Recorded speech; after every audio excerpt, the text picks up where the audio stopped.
열왕기상 19장 1절입니다. 구약성경 549면에 있습니다.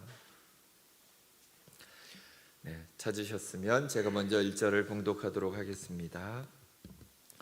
아합이 엘리야가 행한 모든 일과 그가 어떻게 모든 선지자를 칼로 죽였는지를 이세벨에게 말하니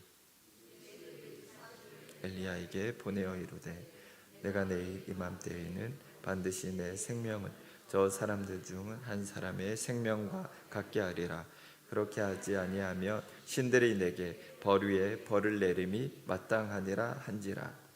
그가 이 형편을 보고 일어나 자기의 생명을 위해 도망하여 유다에 속한 브엘세바에 이르러 자기의 사환을 그곳에 머물게 하고 자기 자신은 광야로 들어가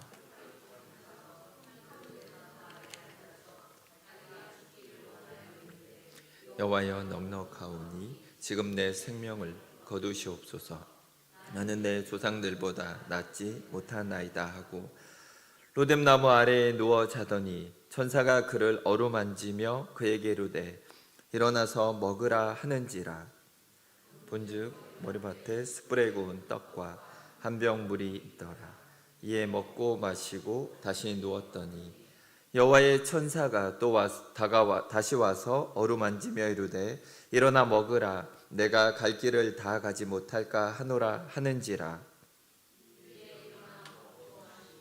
그 음식물에 힘을 의지하여 40주 40야를 가서 하나님의 산 호렙에 이르니라. 아멘. 오늘은 회복시키시는 하나님이라는 제목으로 말씀을 나눠보도록 하겠습니다.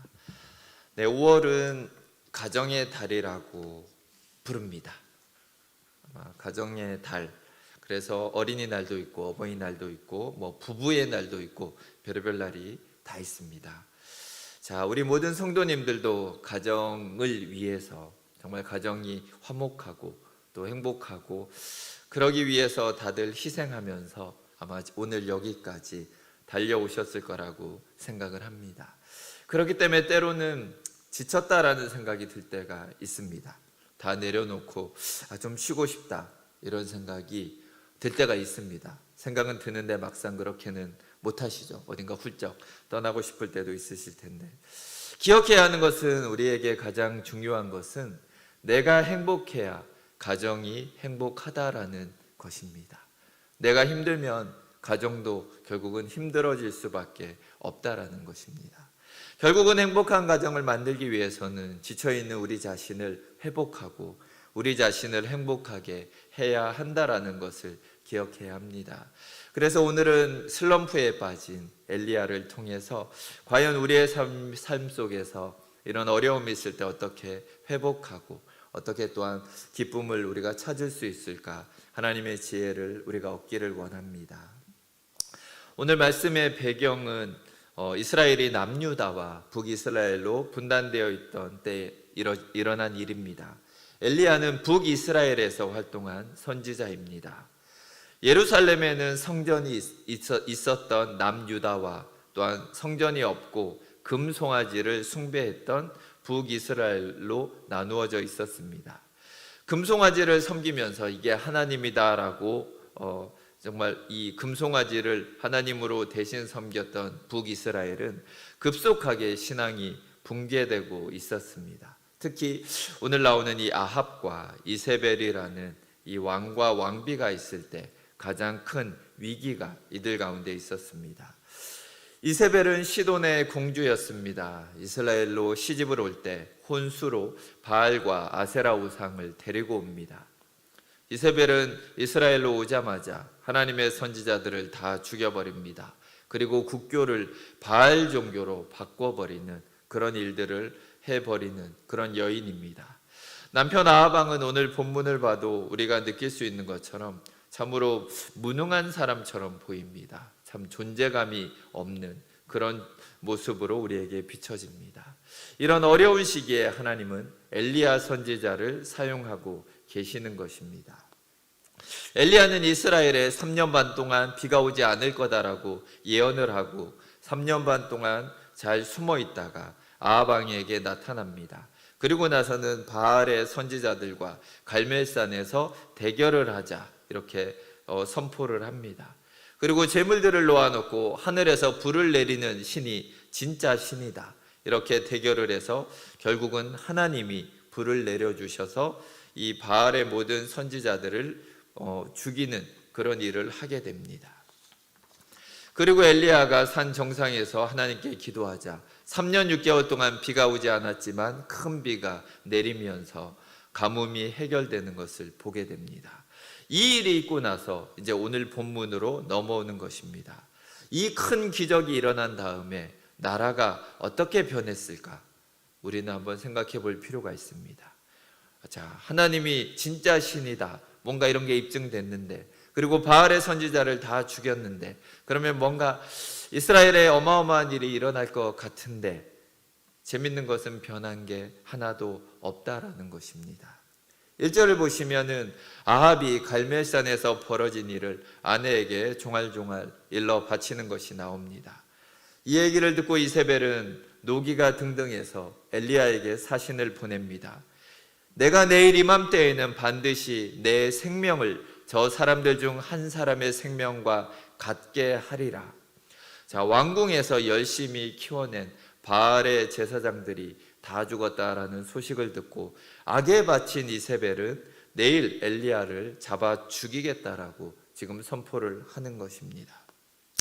하나님의 종을 다 죽였던 이세벨이라는 것을 생각한다면 이 말은 결코 빈말이 아니었을 것입니다. 엘리야의 피를 말리려는 이 잔인한 왕비의 복수극을 이제 예고를 한 것입니다. 이 말을 듣자마자 엘리야는 어떻게 합니까? 3절을 보시면 그가 이 형편을 보고 일어나서 자기의 생명을 위해 도망하여 유다에 속한 브엘세바에 이르러, 자, 이제 엘리야는 살기 위해서 죽어라 하고 도망을 칩니다. 엘리야가 도망간 곳이 어디냐 하면 브엘세바입니다. 브엘세바는 남유다에서도 가장 남쪽에 위치한 곳입니다. 그러니까 북이스라엘에서부터 도망을 쳐서 남유다의 저 끝에까지 지금 도망을 간 것을 우리는 볼 수가 있습니다. 엘리야가 갈 수 있는 한 최대한 멀리 이세벨을 피해서 도망을 갔습니다. 그리고 나서 거기에다 사환을 남겨두고 혼자서 하루길을 더 걸어서 광야로 들어갑니다. 좌절에 빠진 초라한 나의 모습을 다른 사람에게 보이고 싶은 사람은 없습니다. 자식들 앞에서, 때로는 가족들 앞에서 우리 자신이 무너지는 것을 보이기가 싫어서 우리는 참고 버팁니다. 그러다가 아무도 없는 데서 실컷 울고 싶을 때가 우리에게도 있다라는 것입니다. 잠언 14장 13절은 이렇게 말합니다. 웃을 때에도 마음에 슬픔이 있다. 이렇게 말합니다. 인생이 얼마나 힘들고 고된지 이 성경 구절 하나가 참으로 우리의 삶을 잘 보여주고 있습니다. 그렇게 엘리야는 홀로 적막한 광야에 남아서 하나님께 죽음을 구하고 있는 처지에 놓이게 된 것입니다. 자, 오늘 구약의 선지자를 대표하는 엘리야가 이렇게 무너져 버린 것은 나름대로 이유가 있습니다. 첫 번째는 몸과 마음이 지쳤기 때문입니다.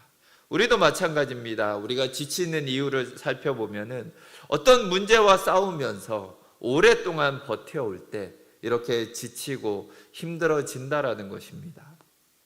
오랜 긴장 속에서 어떤 문제와 싸운다면 결국은 그것을 해결한다고 해도 그 뒤에 엄청난 정신적인 스트레스가 남게 된다라는 것입니다. 그래서 성공한 뒤에도 사람이 우울감에 빠지곤 하는 것입니다. 하지만 만일 실패해버린다라면 그때는 완전하게 탈진되고 마는 것입니다. 우리가 만일 탈진되고 심적으로 우울감에 빠져 있다라면 오래된 힘든 문제들과 오랜 시간 동안 싸워왔기 때문입니다. 신앙생활 가운데서도 이런 침체가 찾아옵니다. 우리가 믿음으로 살아간다라는 것은 사실 세상과 계속되는 긴장과 갈등 속에서 우리는 살아가고 있는 것입니다. 그래서 사실 우리의 신앙생활도 그렇게 쉬운 것은 아니다라는 것입니다. 오늘 엘리야는 결국 실패로 인한 좌절과 우울에 빠진 것을 우리는 보게 됩니다. 또한 두 번째 이유는 일의 결과가 기대했던 대로 나오지 않았기 때문입니다. 엘리야가 이 싸움을 시작한 것도 사실 자기가 하고 싶어서 한 것이 아닙니다. 하나님이 시작하셨고 하나님이 모든 것을 지시했습니다. 그래서 엘리야는 아마 나를 통해서 백성들이 바알 신앙을 버리고 하나님께 돌아오겠구나 이렇게 생각을 했었을 것입니다. 그래서 나라를 말아먹은 우상을 가지고 온 저 이세벨도 아마 이제는 쫓겨나겠지 이런 생각을 했었을 것 같습니다. 그런데 결과는 아무 일도 일어나지 않았다라는 것입니다. 도대체 나는 뭘 위해서 3년 반 동안 목숨을 걸고 이렇게 숨어 있으면서 이 노력을 했는지 아마 엘리야는 그런 허탈감을 느꼈을 것 같습니다. 우리도 이런 모습이 있습니다. 오랜 시간 버티고 버텼는데 우리 자신의 모습에 실망을 하고 또한 변하지 않는 우리의 가정의 모습을 보면서 남편과 아내의 모습을 보면서 지칠 수가 있다라는 것입니다. 나름대로 열심히 살았는데 이렇게 긴 시간 동안 노력했는데 아무것도 달라지지 않고 미래도 똑같을 것 같다라면 우리에게는 절망이라는 것이 찾아온다라는 것입니다. 그러나 우리는 기억해야 합니다. 하나님은 엘리야에게 단 한 번도 이번 일로 이스라엘이 회개하게 될 거다라고 말씀한 적이 없다라는 것입니다. 엘리야는 자기 생각대로 아마 그렇게 될 거라고 확신하고 있었던 것입니다. 쉽게 얘기하면 우리 생각이 하나님의 생각을 앞설 때 또한 이런 일들이 일어난다라는 것입니다. 사람은 하늘에서 불이 내려온다고 해도 그것을 본다고 해도 바뀌지 않습니다. 이미 바알 종교의 맛을 본 이스라엘 사람들은 하나님의 기적을 본다고 해도 돌이키지 않습니다. 사람들이 그 정도로 회개하고 하나님을 믿고 예수님 앞에 돌아온다라면 예수님이 그렇게 십자가에서 피 흘리시면서 우리를 위해 대속하실 필요가 없었다라는 것입니다. 사람은 웬만하면 바뀌지가 않습니다. 엘리야가 자기의 생각대로 안 됐을 때 결국은 더 큰 낙심을 할 수밖에 없었던 것입니다. 기대가 크면 낙심도 크다라는 말이 있습니다. 그래서 사람들은 점점 기대를 접어버립니다. 더 소극적으로 반응하고 더 부정적으로 살아갑니다. 기도도 안 하게 됩니다. 그냥 내 힘 되는 대로 살고 대충대충 내 환경에 맞게 살자. 이것이 어쩌면 현대를 살아가는 그리스도인들의 모습이 아닌가 생각을 합니다. 하지만 이것은 아닙니다. 우리는 기도하고 기대하면서 내 뜻이 아니라 하나님의 뜻이 이루어질 것을 기대하면서 나아가야 합니다. 그랬을 때 우리에게 좋은 것을 얻을 수가 있다라는 것입니다. 사실 하나님의 뜻대로 안 됐다고 실망하는 사람은 이 세상에 한 명도 없습니다. 하나님의 뜻이라고 믿었던 내 생각이 내 뜻이 이루어지지 않았을 때 사람은 실망하는 것이지 하나님의 뜻이 문제가 되는 것이 아니다라는 것입니다. 우리는 언제나 열심히 수고하고 기도하면서 하나님의 뜻대로 될 것을 믿고 내 주장과 내 욕심은 내려놓아야 합니다. 본문의 뒤편을 보면 알 수 있는 것처럼 하나님은 이미 다른 계획을 원래부터 가지고 계셨습니다. 엘리야는 회개하는 이스라엘을 기대했지만 하나님은 이스라엘이 회개하지 않을 것을 알고 계셨습니다. 그리고 나서 이미 다음 계획을 하나님은 준비하고 계셨다라는 것입니다. 만일 엘리야가 이 모든 것들을 알았다면 이렇게 낙심하고 죽기를 간구할 필요조차 없었을 것입니다.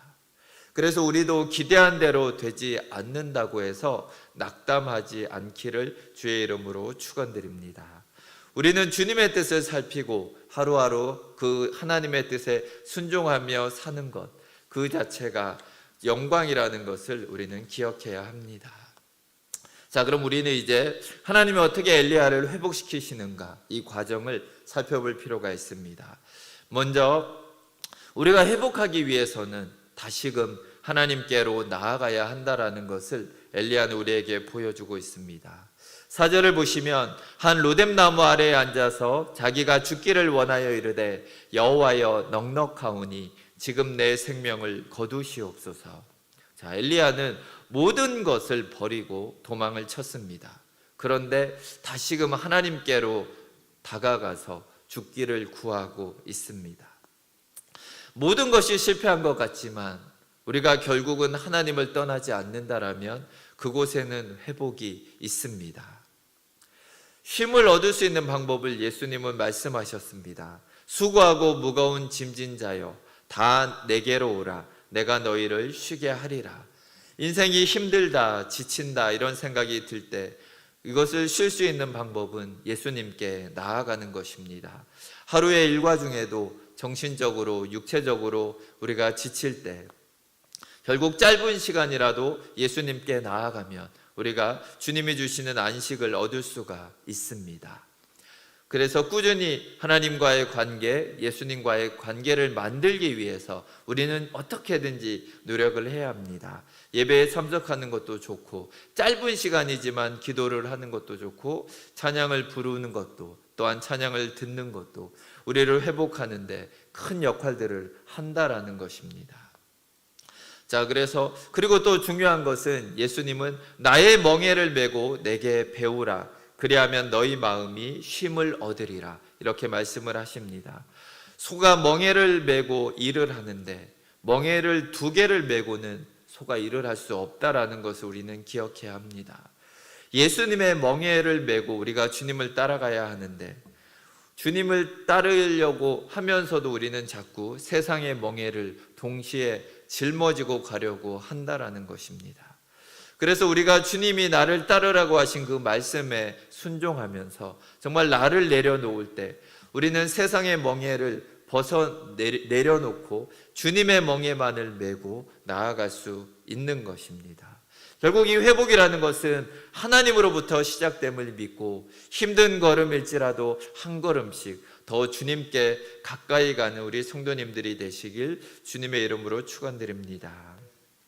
엘리야는 노뎀나무 아래에 앉아서 죽을 궁리를 했습니다. 그런데 하나님은 엘리야를 잠재우고 계십니다. 지친 우리에게는 육체적으로 정신적으로도 쉼이 필요합니다. 5절을 보시면 로뎀나무 아래에 누워 자더니 천사가 그를 어루만지며 그에게 이르되 일어나서 먹으라 하는지라. 자, 여기서 로뎀나무라는 나무는 광야 여기저기에서 듬성듬성 자라는 그런 나무입니다. 잎사귀가 막 풍성하고 막 그늘이 엄청 큰 이런 나무가 아니라 겨우 햇빛을 가릴 정도, 그 정도의 사실 별 볼 일 없는 나무라는 것입니다. 엘리야는 그렇게 빈약한 그늘을 의지해서 깊은 잠에 빠진 것입니다. 사람이 아주 힘든 일을 당할 때도 그래도 잠을 자고 나면 좀 괜찮아집니다. 도리어 불면증이 생기면 더 어려운 상황으로 우리가 치닫게 되는 것입니다. 하나님은 엘리야가 계속 죽기를 생각하지 못하도록 그를 잠재우신 것입니다. 그의 감정이 더 이상 과열되는 것을 막기 위해서 그에게 잠이라는 쉼을 허락하고 있습니다. 하나님은 때때로 사람을 푹 재우시면서 그의 감정이 더 이상 민감하게 반응하지 않도록 또한 우리를 어루만져 주신다라는 것을 우리는 기억해야 합니다. 또한 엘리야가 잠이 든 동안 천사가 어루만지고 있다라는 것을 우리는 볼 수가 있습니다. 이것을 동사로 이렇게 보시면 동사의 형태가 지속적으로 이루어지는 동작을 말합니다. 그러니까 한번 이렇게 탁 치는 게 아니라 부모가 아기를 잠재울 때처럼 토닥토닥 하듯이 계속 만져주는 겁니다. 이 천사는 계속해서 지금 엘리야를 어루만지고 배가 아플 때 이렇게 배를 계속 비벼주듯이 어루만지면서 이 엘리야를 위로하면서 회복하고 있다라는 것입니다. 결국 천사는 엘리야의 몸과 정신을 만지면서 엘리야를 회복하고 있는 것을 볼 수가 있습니다. 잠만 재우시는 하나님이 아니라 몸과 영혼과 마음까지 섬세하게 회복시키고 있는 그 하나님을 우리는 볼 수가 있습니다. 우리도 분명히 근심과 슬픔 가운데 잠겨서 잠이 들었을 때가 있습니다. 그런데 일어나 보면 왠지 그냥 견딜 수 있을 것 같다라는 그런 용기가 생길 때가 있다라는 것입니다.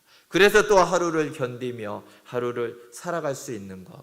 성령님이 우리를 어루만져 주시고 또 우리에게 이런 회복을 우리의 쉼을 통해서 만들어 주시기 때문입니다. 또한 하나님은 엘리야를 먹이십니다. 5절을 보시면 일어나서 먹으라 하는지라 본즉 머리맡에 숯불에 구운 떡과 한 병 물이 있더라. 우리는 영과 마음만 있는 것이 아니라 몸도 있습니다. 그래서 몸이 지치면 영혼과 마음이 다 지쳐버리게 됩니다.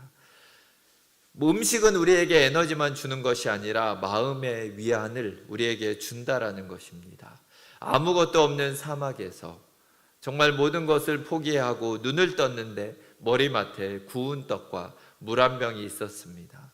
이것이 엘리야에게 당장은 허기지고 갈증난 것을 채워주지만 또한 마음 한구석에 그에게 기쁨을 주었을 것입니다. 음식은 우리를 회복시키고 위로하는데 중요한 역할을 합니다. 그래서 우리 교회도 주일날 예배를 잘 드리고 점심을 또 맛있게 만들어서 나눕니다. 이렇게 할 때 또한 성도들 간의 교제가 이루어지고 거기에서 위로와 또한 사랑이 전달된다라는 것입니다. 엘리야에게는 천사를 보내셨지만 하나님은 우리에게는 사람을 보내십니다. 우리에게 물어봅니다. 뭐라도 좀 먹었냐? 또한 음식을 가져다 주고 물을 떠다 주고 커피를 한 잔 가져다 주고 근심 어린 눈으로 지켜봐 주는 그런 성도님들이 우리 주변에 있다라는 것입니다. 그들의 그 손길과 그들의 말 한마디가 우리를 위로해 주고 또한 하나님은 그들을 통해 우리를 회복시켜 주신다라는 것입니다. 가족들도 서로 그렇게 대해야 되고 또한 우리 성도들도 서로를 그렇게 하라고 주님은 우리에게 보여주고 있는 것입니다. 그리고 엘리야가 낙심했던 문제에 대한 해답을 주님은 엘리야에게 가르쳐 주십니다. 앞으로 어떻게 해야 하는지 하나님은 그에게 알려주신다라는 것입니다. 언제나 하나님은 우리 앞에서 우리를 인도하십니다. 그것을 우리가 믿고 있는다면 이렇게 낙심되고 정말 포기할 수밖에 없지만 거기에서 일어날 수 있다라는 것입니다. 7절을 보시면 일어나 먹으라 내가 갈 길을 다 가지 못할까 하노라 하는지라. 자, 지치고 낙심한 우리를 하나님은 결코 낙오시키지 않으십니다. 하나님은 포기하지 않으십니다. 너가 그냥 알아서 따라와라 이렇게 버려두지 않으신다라는 것입니다. 내가 아직 갈 길이 멀고 해야 할 일이 많다라고 하나님은 지금 엘리야에게 친히 말하고 계십니다.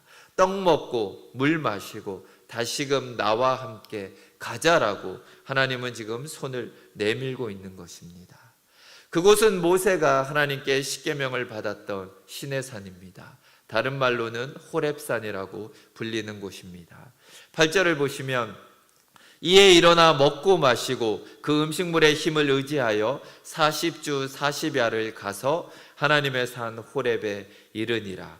자, 하나님이 우리를 얼마나 정교하게 인도하고 계신지 우리는 볼 수가 있습니다. 엘리야는 스스로 두렵고 낙심한 마음으로 이세벨을 피해서 가장 남쪽까지 도망을 쳤습니다. 그런데 거기서 조금만 더 아래로 내려가면 호렙산이 있습니다. 엘리야가 도망가려고 생각을 할 때부터 하나님의 인도가 이미 시작된 것입니다. 우리가 당면한 여러 가지 문제들이 있습니다. 우리가 실수한 것일 수도 있고 어쩌면 우리가 스스로 우리가 이런 어려운 상황을 만들어 놓은 것일 수도 있습니다. 말로 실수하고 행동으로 저질러 버리고 또한 잘못된 판단으로 이렇게 상황을 여기까지 몰고 왔을 수도 있습니다. 그런데 그조차도 하나님의 계획 안에 있었다라는 것을 우리는 기억할 필요가 있습니다. 사람이 마음으로 자기의 길을 계획할지라도 그 걸음을 인도하는 자는 여호와시니라. 우리의 모든 인생 안에 이미 하나님의 인도하심이 있다라는 것을 우리는 기억할 필요가 있습니다. 내가 결정을 잘못해서 내가 선택을 잘못해서 지금 이런 어려움에 빠졌다 할지라도 이미 하나님의 인도하심이 우리와 함께 있다라는 것을 우리는 기억해야 합니다. 때로는 내가 잘못한 게 없는데 왜 나와 우리 집에 이런 어려움이 생길까? 이런 마음이 들 때가 있습니다. 하지만 이 상황 속에서도 이미 하나님의 인도하심이 개입되었고 시작되고 있음을 우리가 기억해야 합니다. 가정의 문제들, 또한 노후의 문제, 또 앞으로 어떻게 될지, 이런 여러 가지 상황 속에서 내가 기대하는 대로, 내가 바라는 대로 되지 않을지라도 우리가 낙심하지 않기를 원합니다. 왜냐하면 하나님이 이미 이 모든 일 이후에 어떤 일이 벌어질지, 또한 하나님이 이미 모두 예비하고 계시다라는 것을 우리가 믿으시기를 간절히 부탁드립니다. 아무리 우리에게 힘든 일이 생길지라도 하나님 앞에 붙어만 있으면 하나님이 해결해 주십니다. 우리의 삶이 모두 하나님의 뜻 안에 있기 때문에 우리의 소망을 하나님 앞에 둘 때 하나님이 우리의 삶을 책임지시고 하나님의 방법대로 그 문제를 풀어가실 것을 믿습니다. 그래서 우리가 언제나 하나님께 소망을 두고 살아가는 성도님들이 되시길 주의 이름으로 축원드립니다.